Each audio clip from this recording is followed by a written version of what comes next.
to our panel discussion on inclusion and diversity. This webinar is designed to really help you support building your own inclusion and diversity plans, and we hope to have a really rich and exciting conversation today. Given the challenges of this year that's been presented to our industry and the wider community, important areas such as inclusion and diversity could have easily fallen down the organisational agenda. However, we've recently conducted some research which clearly demonstrates that the commitment and energy to make tangible progress remains. And for many, the events of this year have been a real catalyst for change, helping companies to have more meaningful conversations with their colleagues and get greater alignment with senior leaders. As the largest consumer-facing industry and the largest private sector employer, the need for our industry to champion this agenda is significant, and at IGD we're determined to keep the conversation going and help companies work collaboratively and share learnings to advance progress. So I'm delighted to be joined today by 4 panellists who are going to share their own experiences of addressing the inclusion and diversity agenda within their own organisations. We've got a good mix of companies here who are at different stages of the journey, so I'm sure you'll hear perspectives that feel really relevant to you. And this is an interactive session as well, so on the you'll see on the control panel there's an orange arrow. If you click on that, you'll see a question pane, and you can enter your questions in that question pane, and I'll post them to the panel as we go forward. So let me start by welcoming the HR leaders on the panel today. We've got Sue Ifield from Coca-Cola European Partners. We've got Wendy Sedig from Premier Foods. We've got Amanda Scott from Compass, and we've got Pauline Hogg from Arla. Thank you so much for being with us today. We recently ran a benchmarking survey that showed that 80% of companies surveyed discuss I&D as a senior team, and that's great news. But only 50% have formal strategy in place, and only 40% have got targets to measure progress. So we can see that inclusion and diversity strategies are developing at very different paces for different companies, and that's really to be expected. And we've also seen that whilst many companies focus on gender, actually we know that this as a topic goes much broader than that. So I'd like to start off by hearing from you. Can you share with us what inclusion and diversity means to your own organisations, and where are you on that journey? And Sue, if I can pose that question to you first of all. Sure. Well, you know, and it is really very much a journey. We used to talk about our D&I strategy, and you know, I joined the organisation about 6 years ago, and it was very much about gender, which is still you know, a topic that we have been making progress on but haven't cracked. But what we've done is we've kind of switched it around to say we don't talk necessarily just about D&I, we talk about I&D. So we certainly have over-indexed on, you know, making sure we're talking about inclusive culture and inclusive leadership, and really changing that word about being a strategy to saying it's a philosophy, and it's a no opt-out philosophy for everybody in the company. And I think the other thing that we've done more recently is make it a much more engaging topic. So yes, you want to have those metrics where you're tracking how you're going on whether, you know, you're got a more gender balanced workforce, or whether you've moved the needle in different areas, but you want it to be engaging for everyone. And so we've created more of a mantra around everyone's welcome, and the philosophy is we want everyone to be welcome at our company, to be themselves, be valued or belong, and you know, really creating that almost sense of movement in the organization. That's what's been a little bit different for us as we've been expanding our inclusion journey to 5 core theme areas. So we keep gender in there because that's part of our journey, but we've expanded to disability, what we're calling culture and heritage, and we engage with our own teams to say what's the terminology that would engage you around that. So culture and heritage, which includes ethnicity and race, multi-generations, and LGBT+. So those 5 strands are what form our everyone's welcome. Before, we're very early on in this journey. Brilliant, thank you, Sue. Amanda, do you want to share how that compares with what you do at Compass? Yeah, so afternoon everyone, thanks for having us on, Fiona. I think for Compass, I joined 2 years ago and kind of refocused on D&I, and that's not to say there wasn't stuff that had been done previously. And I think that our approach is very much to kind of be focused on kind of one or two things at a time. And so in the last couple of years, we've kind of focused on gender because that was what the data was telling us. We looked at women returning from maternity leave and how we could support that better. We looked at women who are kind of facing that career cliff, so we're quite representative and then we're not, like many organisations. So that was an area of focus for us, and we had a bit of a kind of almost a watching brief on ethnicity because we knew we needed to do work there, but we didn't put a huge amount of focus on it. But this year, so 2020, we focused on ethnicity. I mean, we'll continue that focus because obviously the activity didn't quite pan out as we planned due to the obvious. So I think it's absolutely at the core of our strategy, of our people strategy, and we're a people business. But we're probably, we're into the journey for sure, but we're certainly not that far down the track. But we do have a lot of engagement from our leadership, which I think is really important in terms of accelerating that journey. Brilliant. Wendy, do you want to let us know where you are with Premier Foods? Yeah, of course. Hello, afternoon, everyone.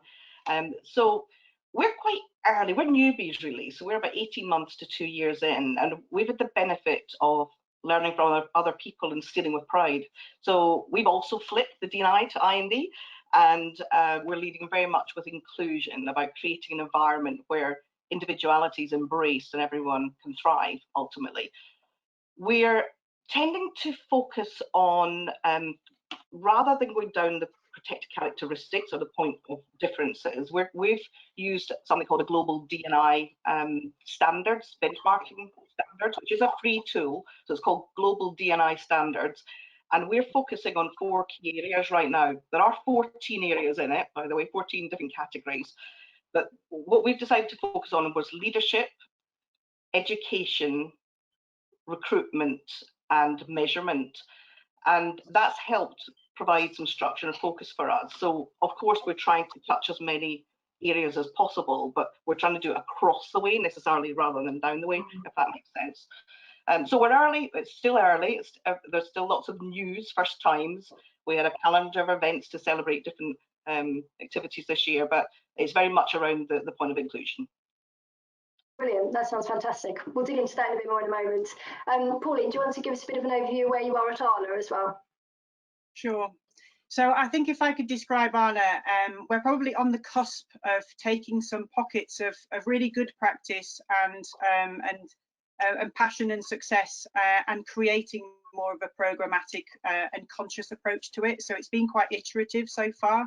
So I'd probably say I liken us to a Canada goose or something that's taken off the water. We're definitely up and out of the water, but we're in the needs a lot of wingspan and a lot of flapping at the moment to get us up and lifted off the ground. We're certainly not soaring in any means. I think being with a Danish head office, we've got an overarching global view around what diversity means, and I think it's probably quite narrow at the moment. It's around everybody can be themselves, and we do have a guidance around sort of max 70% of one type of demographic, but it pretty much sort of stops there. The good news is that it's firmly on the work plan for this next year. We're in the current process of just enabling the right governance and the right sort of first steps in this journey. So I think there's a lot of thought being put around this about, okay, which steps do we take? And for me, it's all around building awareness, really starting at that sort of ground zero place around why are we doing this, and what do we want to get out of it, and what's the real benefits for that? And I think implicitly we know that, but we just haven't articulated it very well yet. Brilliant. Yeah, and I think from the survey results that we saw across a wider number of companies, we very much saw yourselves represented. So we can see that there's a group of companies who are really sprinting ahead, who have really been prioritising and working on this agenda for some time now. There's another group of companies that probably makes up a quarter who are now up and running, who have been able to really sort of start to develop their plans and activate their plans this year in the same way maybe that you've been articulating, Wendy. And then there's another group of companies who are on the starting blocks and ready and poised to be able to sort of spring into action. So that sounds very representative of what we're hearing more broadly across the industry. Another thing that really came out from our survey is that many companies told us that this year has been a real catalyst for change, that they've seen an acceleration, and I can sort of see you nodding as I say that. I'd be really keen to hear sort of what progress you've been able to make this year in what has undoubtedly been a very challenging year for our industry and wider communities. Amanda, do you want to talk first of all about the progress that you've been able to make this year? Yeah, so again, in our business, we've kind of been very at the front line in terms of the pandemic and the way it's affected our business. But despite that, it has been really encouraging to see the level of engagement of our employees increase in this conversation. And I think that's probably one of the main areas of progress that we've made. I think the thing about D&I is it's very much a long-term game, and you don't see results for a long time. So you've got to look at what you are seeing improve, just to kind of keep you motivated. And I'd say that the level of dialogue that we have at every level of the organisation on diversity, inclusion has increased, and we've had a lot of engagement, particularly from our ethnicity group, which is called Within. So we've got people from all across the business, from all different levels, from all different sectors, participating in that conversation and being the kind of change agents. So I think great progress on that would be my look back for this year. Brilliant. Wendy, do you want to share with us your reflections on this year? Oh, it's been an interesting one. It might take me a while, but I won't do all of my reflections. But in particular around the IMD agenda. So it's a new role for me, actually. I was the HR director for the UK business unit, and I was trying to get D&I at that point going. But I was doing it in my spare time almost. And we ended up having some restructuring internally. And the first big commitment that we had was that my role was appointed by my team. So I'm director of talent and culture. So for me, that was a real indication of the business really meaning that we're now ready to back this. So that was great. And that's the first positive indicator. I think I could get quite excited and passionate, running away doing lots of things, but the most important thing was about getting the executive team's engagement. So we spent a lot of time up front really talking to them about, is the time right for us? You only get one chance really, I think, of doing this right, and if you do it as a tick box exercise, you just lose your internal audience. So we spent a lot of time having conversations up front with the exec team saying, is the time right? Are we prepared to commit? And if we are, we need you guys to show up. Guys and girls, guys in my group that I've got right now, we need you to show up and show your commitment, and because of the shadow you cast. So I am so pleased to say that the first few events was a bit of an effort, but that I think had a captive audience because we're all at home, and now that's really shifted, and we're now seeing very high attendance and showing up and starting to have really good conversations. And only this morning I had a session with them about the role that they play in how to maximise the impact on the agenda. So those are the biggies. We've had some challenges. We've been rolling out unconscious bias training, which was great, but of course with COVID we had a bit of a pause, and then we managed to redesign and then continue that virtually, and that's been very powerful. But as I said before, we're very early on in this journey, and we've got to make sure we're going at the right pace of the business to make sure we're taking people with us. Yeah. Brilliant. Thank you. Sue, I can see you nodding throughout that as well. So how's it been at Coca-Cola European Partners this year? Has it been a continuation of the plans that you set in place at the back end of last year, or have things really changed in the context? It's really interesting because, you know, last year we'd set up some inclusion ambassadors. We'd moved away from just a pure women's network to say, actually, it's, you know, we love it, ambassadors right across the organization looking at inclusion. And what happened with the COVID crisis was suddenly these amazing inclusion ambassadors who were focused on things related to inclusion completely pivoted towards well-being. Because of course, everybody in this year, but it wasn't something we asked them to do. It was a natural thing that these ambassadors felt they needed to do. So that interlink between well-being and inclusion, and just that sense of feeling of belonging, having a network of people bottom up who were, you know, interested in this and sharing this on WhatsApp groups and ideas for how to do it, both on inclusion and well-being. That was quite a shift this year. Along with setting up some real listening groups where we invited some of our exec sponsors to hear directly, and we asked them, and actually just, you know, they said, can we facilitate it? And we're like, no, we want you to just be quiet and create a safe space for people to talk from our 5 different strands. And we, you know, because, you know, I'm no expert in, you know, some of those underrepresented groups, whether it's people from the disabled community within our employee base or from different cultures and heritages. We brought in a few external helpers to facilitate that, and, you know, really did it all over WebEx and Zoom and those sorts of things.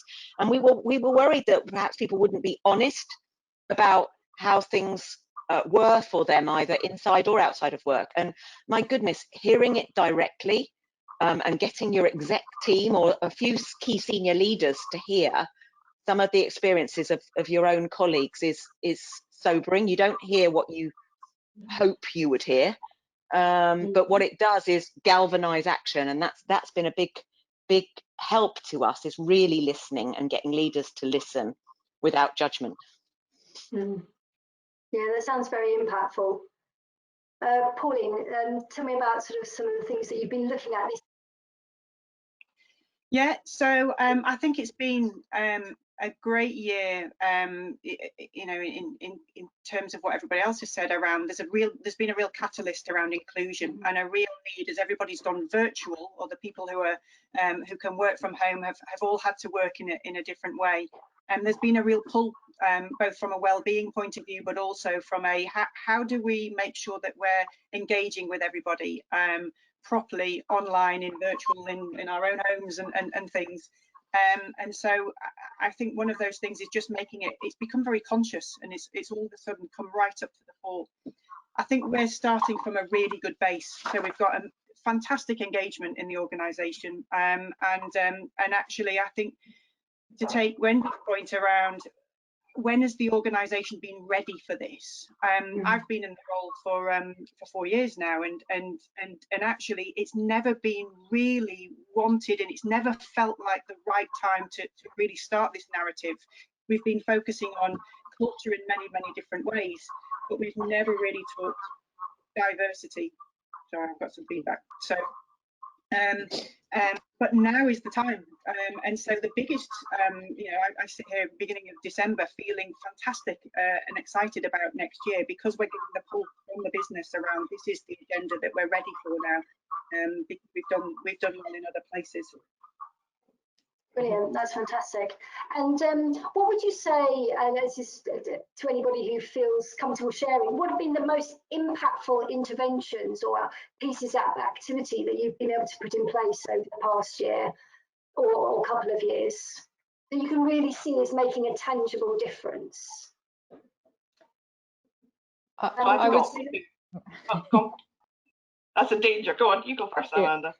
I would say, so the listening session, we did some listening sessions too. I think they're really important, and linked to that is just the employees being involved, and it being a real mixture of kind of bottom up and top down, I think is the highest impact in my experience. Wendy? I've got 2 that come to mind. So one is recently around International Men's Day, or Men's Week as we did, which echoes what some of my panelists have said. We introduced some storytelling, so it was colleagues telling their stories, you know, the art of storytelling, and we had We had some men and some women telling stories about the impact of, in particular, men's health and mental health, and that was very powerful, actually quite emotional. So very brave colleagues stepped forward, joining a webinar to a number of people, but that one event, that one day, created a lot of discussion and impact. So that was very powerful. The other one I'd say that I'm really proud of what we've done is around our unconscious bias inclusive leadership training, deliberately both. We've used a company called, there's a non-profit organisation called the Human Library, and that's where the humans are books, and they're books with a point of difference. And it's a really immersive, powerful experience you go through when you have conversations with these people. And I think that's what gave the jolt to, in particular, our leadership team, the broader leadership team. And I know certainly our CEO, Alex, is, he really got a lot out of it, and we've talked about that a lot. I'm getting a bit of feedback, so I don't know if it's me or not, so I'll stop there. Sue, what would you say? You spoke about the listening exercises that you did with the senior leadership team, and a few of you have already said about the importance of getting that senior leadership buy-in. You live and breathe this as an organisation. What did it really take to get it to that point? Yeah, I would say we started with all these inclusion ambassadors that we set up, and we gave them a bit of training, and then actually we listened to their frustration, and they said we don't hear the senior leaders taking this seriously, and actually having the gumption to go to the board and the executive leadership team and say they want you to be sponsors. And what I heard from some of our leaders was, we don't mind being sponsors, but we don't want to do that inauthentically. We want to do that properly. And so, what we did was we spent a bit of time educating our senior leaders, doing a little bit of a disrupt activity with some external help. There's lots of organizations out there who are happy to come and talk to your leadership teams as well, to give some perspective and upskill them to say, this is how you can be most impactful. And as soon as, and we've only launched this year the exec sponsors, suddenly they've got very excited about what they're leading.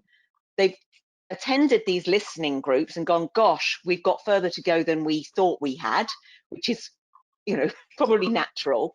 But now they're kind of galvanizing people into action groups, or what we call catalyst groups, to say, we don't want to work on activities that you don't care about. We want to know the 1 to 2, 3 things that will move the needle.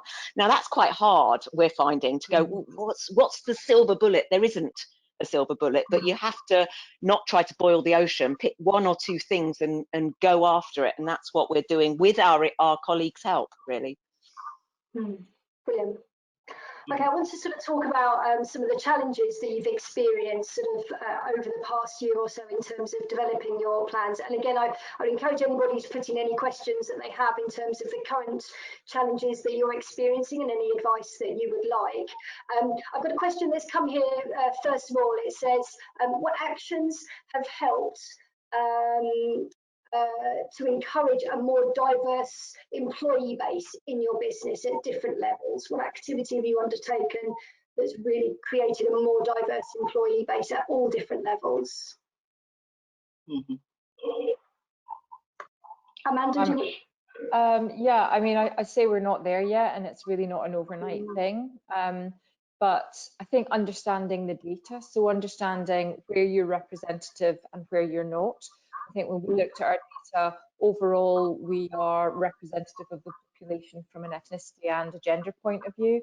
But as we progress up the organisation, we're not. And those are the areas that we've actually looked at and targeted. Now, it's not going to be an overnight fix, but we have done things like, we've asked women, so last year when we focused on it, we asked them, what is it that's blocking you? Why is it, do you feel you're not moving up the organisation, and get them to tell us what the perceived problem is for them, and then tailor solutions accordingly. So we said things like, I don't have the right network, I don't see any role models, I don't think I'd be able to work flexibly the more senior that I got, I don't really think I've got the skills. So we put some interventions in there around a kind of leadership program that, attached a mentor to them so that they were kind of widening their network. we gave them some skills. We reviewed their development plans so that they could really understand what the next step should be if they wanted to get to the next level, and be more proactive about managing that before 3 years have passed and we said, well, you don't have the experience to get to that level, because we actually didn't do anything about it. So I think one of the important things for me is ask the question of those who are in those groups and tailor your response accordingly. But it's not a quick win, and I'd say that's probably one of the challenges, that it's not a really quick win. You've got to keep plugging away at it. Mm-hmm. So if I can add, there's the internal perspective, external perspective. So if I look at the external perspective, and data really matters here, when we look at our data at attraction stage, when people are just at the attraction stage, it's at a certain balance. We've analysed what it looks like going through to offer to pinpoint where our problem is. Fortunately, we don't seem to have a problem with bias through the selection process. Our problem is definitely attraction. So we've got our recruitment ambassadors who are focused on see everything's new with us. So we've got lots of things kicking off. That's been going for a few months. And we're going through all the different stages around our attraction strategy to see what else we can do. So for example, we can you hear me all right? Because I can hear some feedback, yeah. So there's we ended up bringing in a commercial graduate scheme that looks at sales and marketing. Now, I know it doesn't help social mobility, but this was about gender, and actually found that we were having more females applying that were interested in marketing. But once they joined us, they started getting interested in sales. So that's helped to shift some of our sales gender balance. And we're also now bringing in a very small but commercial apprenticeship scheme to try and look at people maybe not from the red brick universities, to get a different diversity around there. That's quite new. If I then go into internal, we've conducted a gender diagnostic survey with the middle management population, both males and females, and I've got so much rich data, but I've got loads of things that we've got to do now. So there was a lot in there about feeling heard, feeling included, career opportunities available. So it's going to fill my team's workload for a few years, I think. But it is a back to what Amanda's saying about speaking to people and asking them and understanding what the blockages are, I think. But there's no silver bullet, go back to what Sue said. It's really tough. And there's not enough of a diverse talent pipeline out there to bring in, so you're going to work really hard at it. That's what I'd say. Yeah. No, brilliant. I've got a couple of questions that are just coming through, so let's just make sure we've got some time to address some of those. So we've got a question that has come through, and you may or may not be able to answer this, or maybe just give some advice. This says, did any of you have a dominant culture? And if so, how have you approached changing this? So I guess, going on this journey, it is cultural change we're talking about, isn't it? So I don't know if any of you are able to share advice, if not direct experience, in terms of significant cultural change, especially if it's a dominant culture.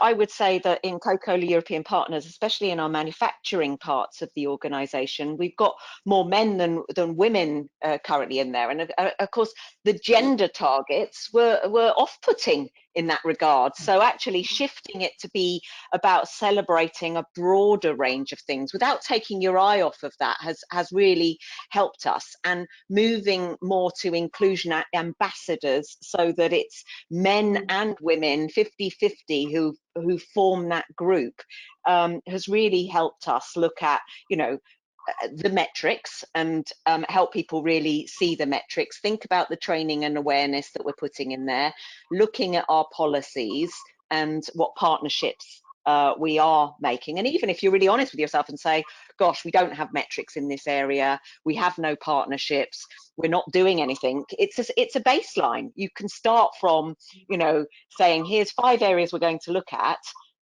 and are we going to do one thing in each one of those around either joining an external benchmark, forming a network, doing a small piece of training, or to one of my other colleagues on the panel's point, bringing some visibility to a particular day or an event actually more broadly helps engage a whole range of people you don't even realize. Mm-hmm. Yeah, definitely. I think the one thing to add from our point of view is we've got a lot of men in the supply chain as well, especially with an insourced inbound delivery network, and therefore our gender pay gap is actually a negative gap, which makes us look great. We have got, but actually, when you look into that, you know, you see that actually, you know, there is a big skew of men in the supply chain. Fortunately, our commercial team and our head office group is pretty much 50-50 in terms of gender. But one thing that we're wanting to do in the supply chain is to think around that dominant group in supply chain and think around different shift patterns and different ways of carving up 24 hours to be able to create and have an access to a different talent pool and invite more women to join our supply chain. You know, women can also drive lorries, you know, and actually that's one of the things that we want to start to do to really stop that mix in the supply chain. Brilliant. I've been just thinking what the person asking the questions got in their head about, you know, how to respond to this. I mean, where I went to was, I started thinking about insights for anybody in L&D who understands insights, and thinking that, you know, we have a lot of white males. You know, we definitely have that across the business, but I think we've got a culture. Well, a lot of people that do well, red and blue in terms of insights, for those that understand that. Quite a lot. She's got a brick sort of at the office. And well, I'm yellow red, but you know, I think there's a lot of that side, and also quite a lot of extrovert. So I think back to the inclusion point, we're trying to create an environment where it embraces individuality, and that there isn't a dominant culture. So we're very much trying to. I mean, I might talk about it later, but trying to hardwire it into our strategy around innovation and saying that what we talk about is feeding individuality, fueling innovation. So it's about trying to embrace that individuality, trying to get the best out of people, whether they're loud like me or quieter, or, you know, take a bit of time to reflect or not. You know, don't know if that answers the question, but I'd say we haven't shifted that enough yet, but that's where we are right now. Yeah. The other thing I'd add is we brought in just this year a few guides on things like terminology. So, you know, it might well be that people are really well intended, but they don't know how to talk about the LGBT plus community, or people from different race or ethnicity. And so, you know, we've done that in collaboration with people from those groups to say, well, tell us, and also, you know, we'll caveat it, we'll probably get some things wrong, but, you know, at least we're starting to share those things and say, well, have the conversation. And if you do it respectfully and you ask someone else's opinion, you'll get a much richer conversation about how you can bring more of those underrepresented groups feeling more comfortable. Oh, definitely. Yeah, that's great advice. So we have we've got a quick question that said, Sue, would you be happy to share those guides, please? They sound excellent, so we can Very happy to. I'll have them too. We'll be going that afterwards.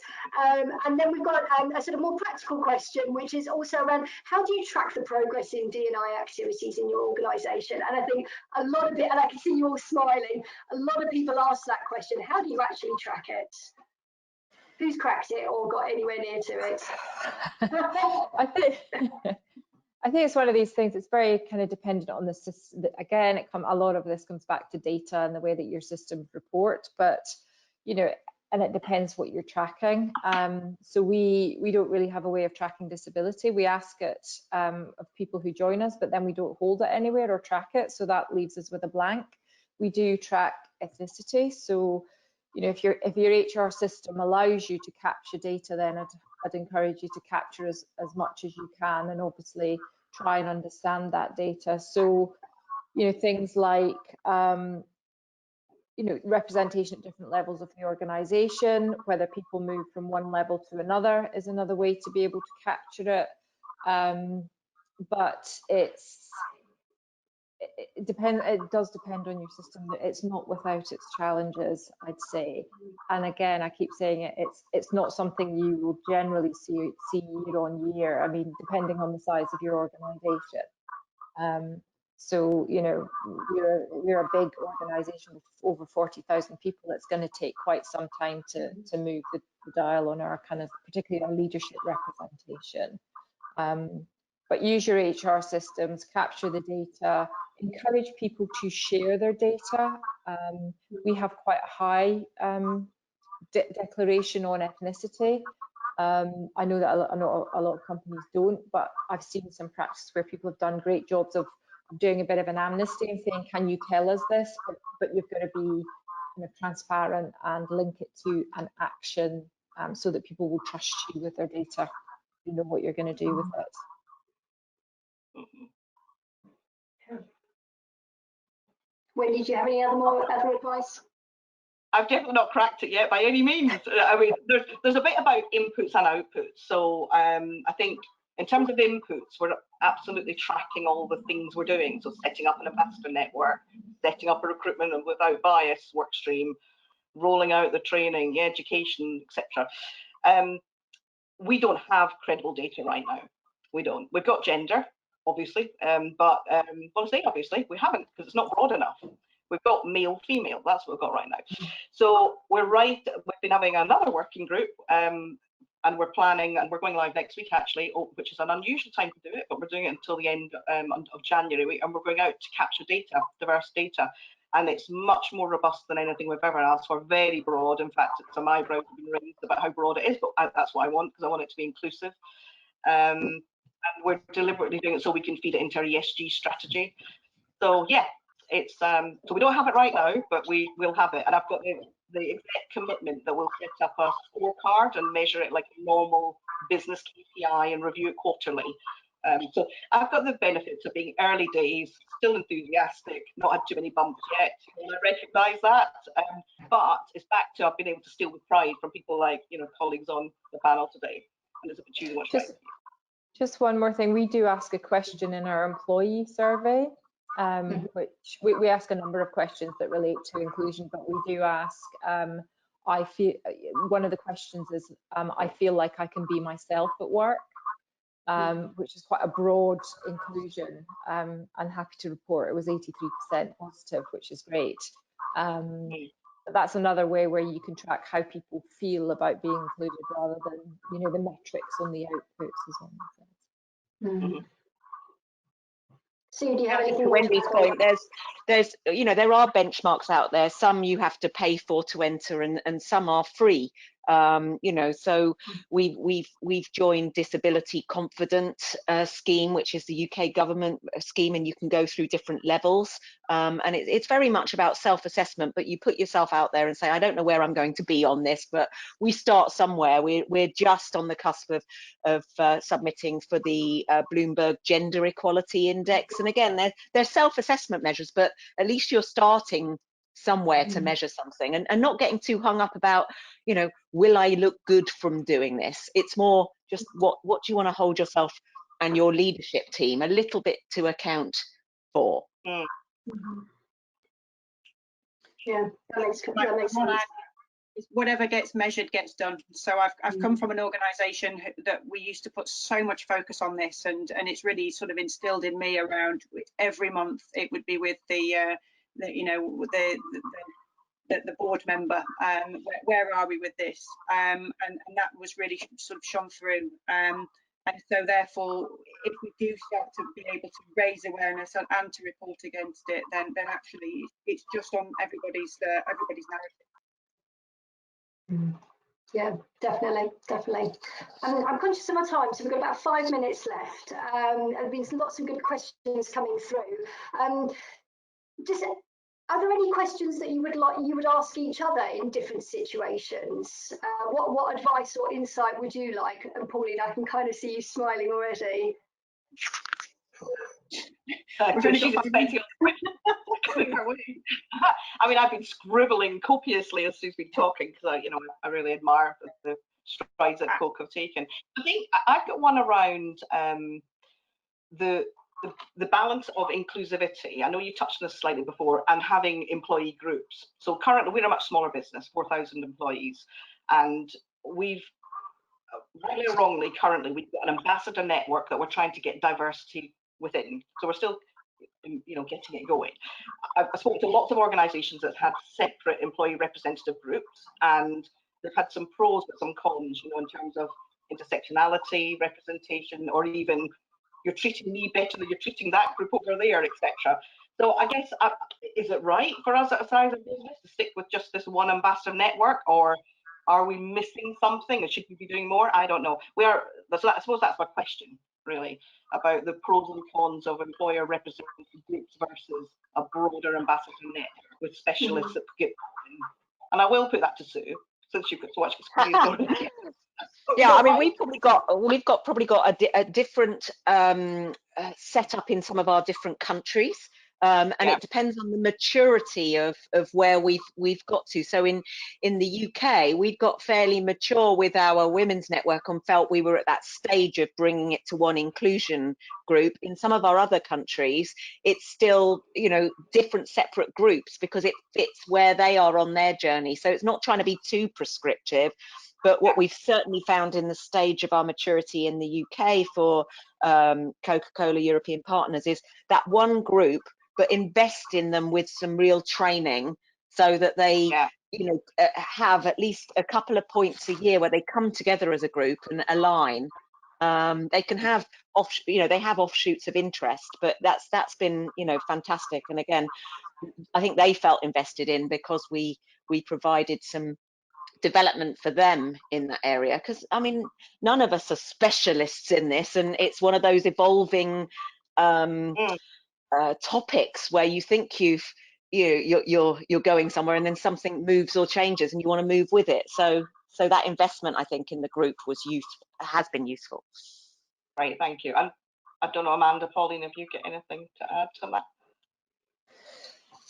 I think, I mean, we're relatively early as well. I mean, we have separate groups, but we have connected them. So in the last kind of few months, we've made sure that we're connected across the groups and have a central link. So I think you have to do what feels right for your organisation and you know, try something, and if it's working, you know, crack on, and if it's not, change it. Just take a really pragmatic approach. Thank you. This is a really personal, you know, really relevant question for me as well, Wendy, because I've now got a group of 80 change leaders in the UK business who are ready and up for this journey, and a real pull from the organisation. But my first step is, right, what is the first step that we take? How do we organise ourselves around this? Is there a smaller steering group? Do we need to put some groups of, you know, down this line? So this is perfect for the conversation for me around how do we organise it? Because I've now got that, you know, the great intent, it's on the business plan, we're up and we're off, but it's right, where do we start? All right, thank you. Brilliant. No, we're running out of time, so it's been a fantastic conversation to have with you all. Thank you for being so open and sort of sharing what your experiences have been, what some of the challenges you've encountered, and really what you find is working in this space. I think the more that we as companies who are working across an industry, we all have a vested interest in working together on this topic and sharing best practice and sharing what's working. So I really see this as a start of a continuing conversation that we can continue to add to. Thank you very much. It's been a really wonderful conversation to have, and I look forward to having many more on with you. Thank you so much for your time. Thank you. Thank you.